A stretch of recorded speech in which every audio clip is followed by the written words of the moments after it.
অনেক সময় এমন হয় যে আমাদের শুভ মানসিকতা, শুভ বিচারে, শুভ কর্মে মানুষ সন্দেহ করেন, প্রশ্ন করেন, প্রমাণ চান, শুদ্ধতার পরীক্ষা দিতে বলেন, আর তখন নিশ্চিত রূপে কষ্ট হয়। আমরা ভাবি এটাই হলো জীবন। এত শুভ ভাবনা ভেবেও, শুভ কর্ম করেও মানুষ আমাদেরই সন্দেহ করেন। দুঃখ অবশ্যই হয়, কিন্তু দুঃখী হবার কোনো প্রয়োজন নেই। কেন নেই? কারণ যদি কেউ আপনাকে সন্দেহ করে, করতে দিন। সংসারে কি হয় তা দেখুন।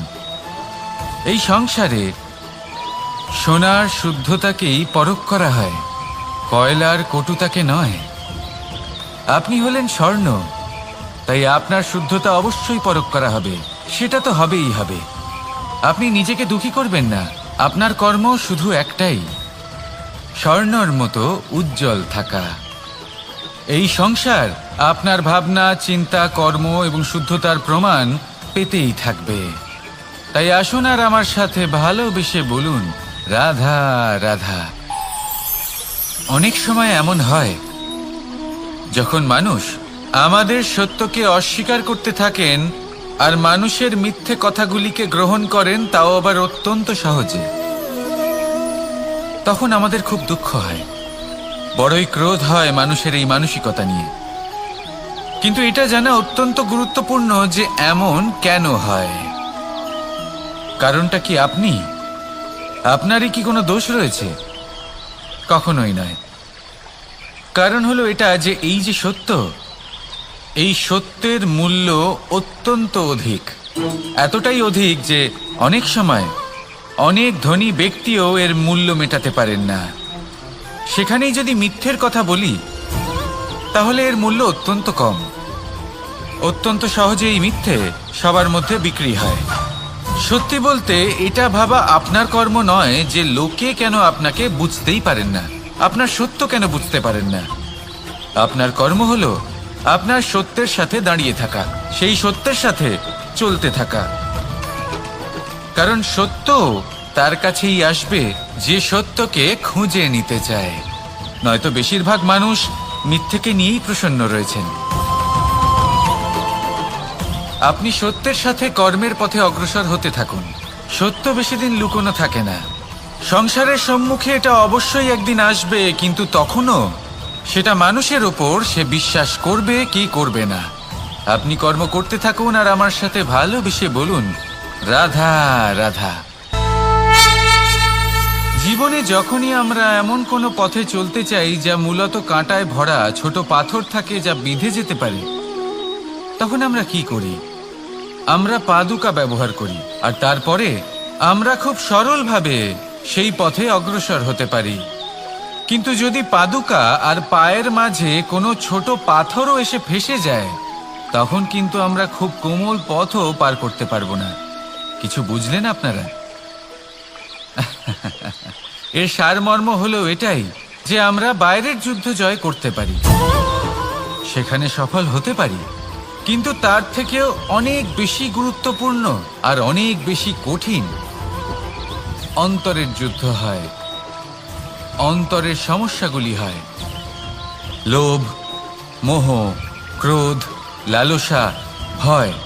যদি এইগুলি আপনার মধ্যে থাকে, তাহলে আপনি সংসারের যে কোনো স্তরে পৌঁছতে পারেন, অনেক বড় বড় যুদ্ধ জয় করতে পারেন, কিন্তু আপনি সন্তুষ্টি পাবেন না। তাই সর্বপ্রথম নিজেকে শুধরে নিন, তারপরে এই সংসারকে জয় করুন। তবে তার আগে আমার সাথে ভালোবেসে বলুন, রাধা রাধা। কখনো কখনো আমরা কোনো কাজ আরম্ভ করার বিষয়ে ভাবি, তারপর আরো ভাবি, তারপর আরো ভাবি, আর ভাবতেই থাকি। দেখুন, এটা কোনো অন্যায় নয় যে আমরা কোনো কাজ আরম্ভ করার পূর্বে তার বিষয়ে ভাবনা চিন্তা করছি, সেটা বোঝার চেষ্টা করছি, ঠিক আছে। কিন্তু সম্পূর্ণ সময় এই চিন্তায় ব্যর্থ করা উচিত নয়। যদি আপনি বেশি সময় লাগিয়ে ফেলেন, তাহলে সময় আপনার ওপর অবশ্যই রুষ্ট হবে। আর কেনই বা হবে না? আপনি সময় নষ্ট করছেন, আর সেটা উচিত নয়। দেখুন, নিশ্চিতভাবে ভাবনা চিন্তা করুন, বিবেচনা করুন, পূর্ণরূপে করুন, কিন্তু এটাও মনে রাখবেন যে উচিত সময়ের মধ্যে আপনাকে কর্ম আরম্ভ করতেই হবে। যদি ভাবতেই থাকেন তাহলে কর্ম আরম্ভ করতে পারবেন না। আর এই সময় অত্যন্ত বলশালী। যদি একে সম্মান করেন তাহলে তা আপনার সাথে থাকবে, আর যদি না করেন তাহলে থাকবে না। আসুন সময়কে সম্মান করুন আর আমার সাথে ভালোবেসে বলুন, রাধা রাধা। আপনি কখনো ভেবে দেখেছেন কি সেই জিনিস যা আপনাকে সামনে এগোতে বাধা দিচ্ছে? ধরুন আপনি কোনো পথ দিয়ে যাচ্ছেন, পা মুচকে গেলে তা আপনাকে সামনে এগোতে বাধা দেয়। সেইভাবেই জীবনে ক্ষুদ্র চিন্তা আপনাকে সামনে এগোতে বাধা দেয়। দেখুন, যদি কোনো চাক থাকে যার মধ্যে ফাটল রয়েছে, তা আপনাকে ভালো মাটির পাত্র বানাতে দেবে না। ঠিক সেইভাবেই কাউকে ঈর্ষা করলে তা আপনাকে মহান হতে দেবে না। আমি উচ্চস্তরীয় আরও নিচুতে রয়েছে, এই ভাবনা কখনোই আপনাকে উচ্চ স্তরে পৌঁছতে দেবে না। মন থেকে সকল বিকার, ঈর্ষা, মোহ, লোভ, লালসা এই সব ত্যাগ করুন। চিন্তা ভাবনাকে বড় করে তুলুন, ধন্যাত্মক বোধ জাগিয়ে তুলুন, আর সম্পূর্ণ সমর্পিত হয়ে কর্ম করুন।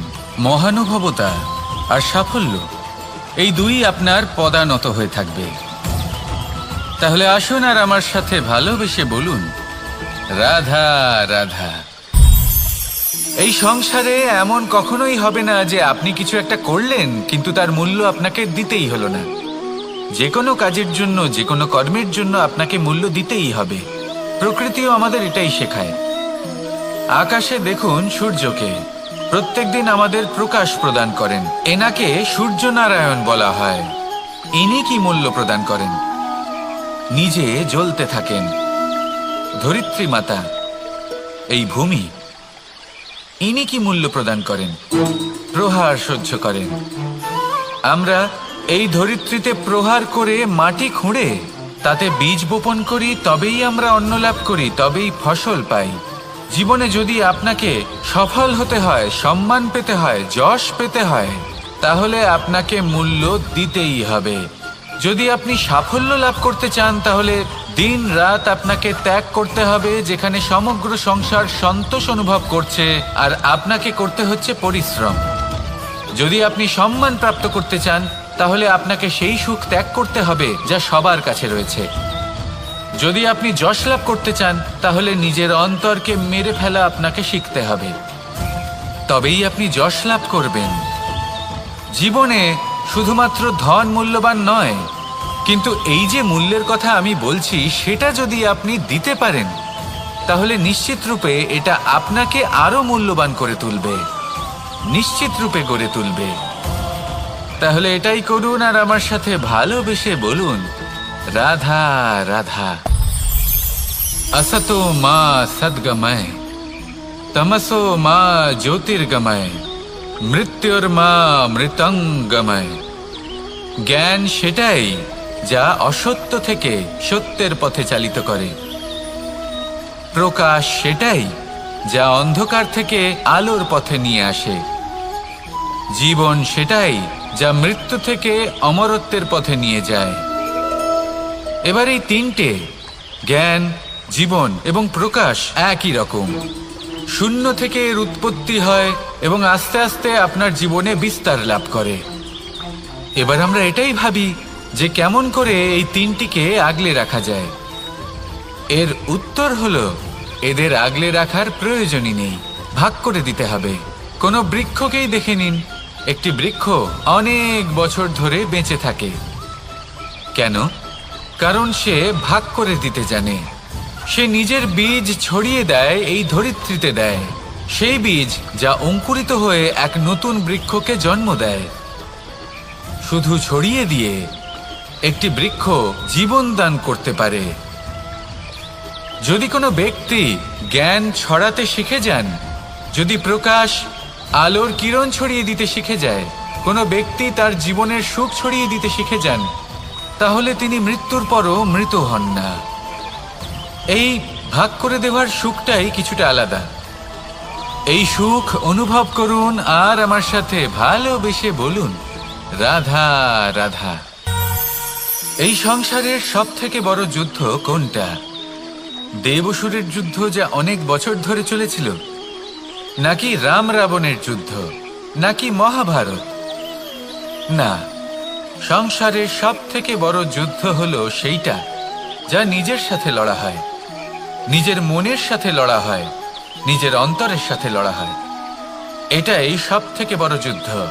এবার নিজেই দেখুন আপনার সব থেকে বড় শত্রুকে। আপনার স্বার্থ, আপনার কামনাগুলি, আপনার অহংকারগুলি, যা আপনাকেই নষ্ট করে দেয়।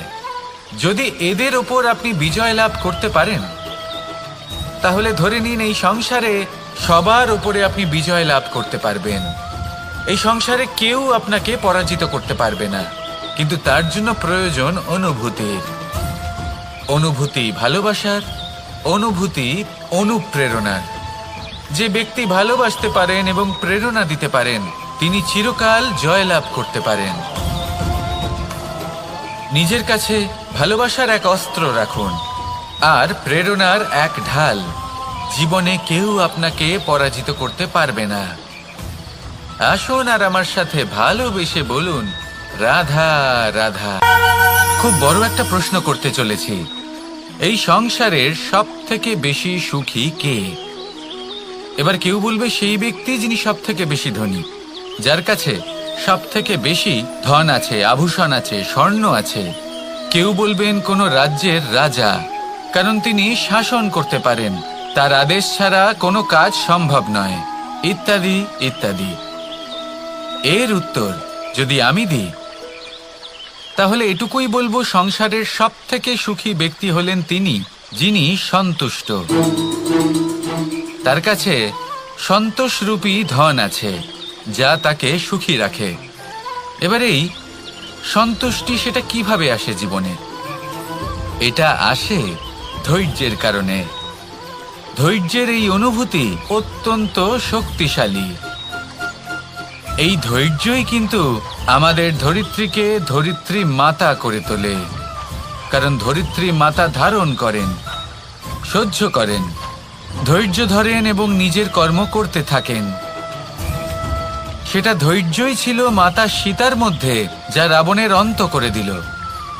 এই ধৈর্যের কারণেই নারায়ণ কুর্ম অবতার ধারণ করেছিলেন, বড় একটা পর্বতকে পৃষ্ঠে ধারণ করেছিলেন এবং সমুদ্র মন্থনকে সম্ভব করেছিলেন।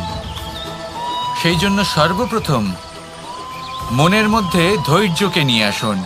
এই ধৈর্যই আপনাকে সন্তুষ্টির পথে নিয়ে যাবে, আর এই সন্তুষ্টি আপনাকে লোভ, মোহ এবং লালসার পথ থেকে দূরে নিয়ে সুখের পথে নিয়ে যাবে। আর তখন এই মন প্রসন্ন হয়ে বলবে, রাধা রাধা।